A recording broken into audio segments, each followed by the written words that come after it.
আসসালামু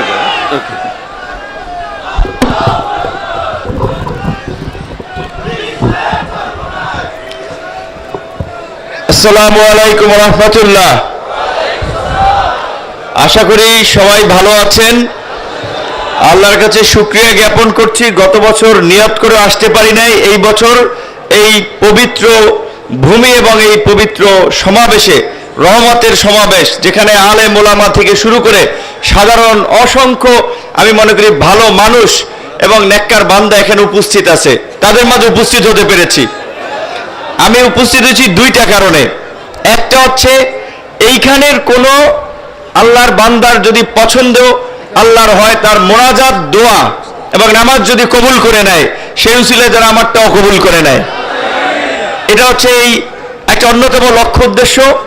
দ্বিতীয়ত আরেকটা লক্ষ্য উদ্দেশ্য হচ্ছে আমাদের এই দক্ষিণাঞ্চলে আমরা স্কুলে দেশাত্মবোধক গান, কলেজ, বিভিন্ন প্রতিযোগিতা ছাত্র অবস্থায় অংশ নিয়েছি। সেখানে গজলের একটা গজল পড়েছিলাম, যে লাইন ছিল, বরিশালের চরমনাইতে জেগেছে হীরার খনি। যারা আই থিঙ্ক গজল পড়েছেন তারা জানেন।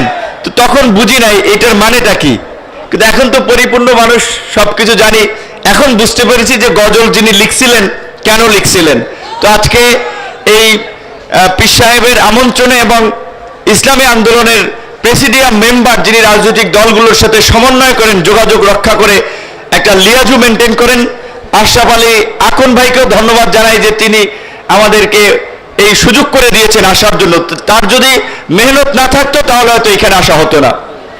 তো সর্বশেষ বর্তমান প্রেক্ষাপটে দুটো কথা বলতে চাই, যেটা আপনাদের নেতৃবৃন্দ ইতিমধ্যেই বলেছেন, যে 5ই আগস্ট গণ অভ্যুত্থান পরবর্তী আমরা একটা নতুন বাংলাদেশ পেয়েছি। এই বাংলাদেশকে কাদামাটির মতো আমরা নতুনভাবে যেমন খুশি তেমনিভাবে গড়ে তুলতে চাই, যেখানে জুলুম, দুঃশাসন, ভোট ডাকাতি, জালিয়াতি, মানুষের উপরে হামলা মামলা, রাজনৈতিক কারণে হয়রানি থাকবে না। কিন্তু এক ভাইয়ের বক্তব্য আমি পেছন থেকে শুনেছিলাম, এটা সত্য। এখনই কোন কোন রাজনৈতিক দলের উৎপাত শুরু হয়ে গেছে, মনে হয় তারা ক্ষমতায় চলে এসেছে। এইটা হতে দেওয়া যাবে না।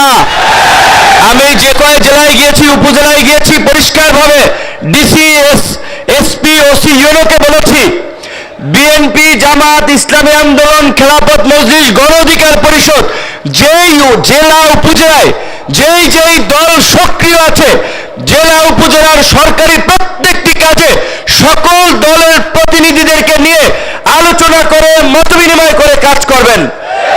এই যে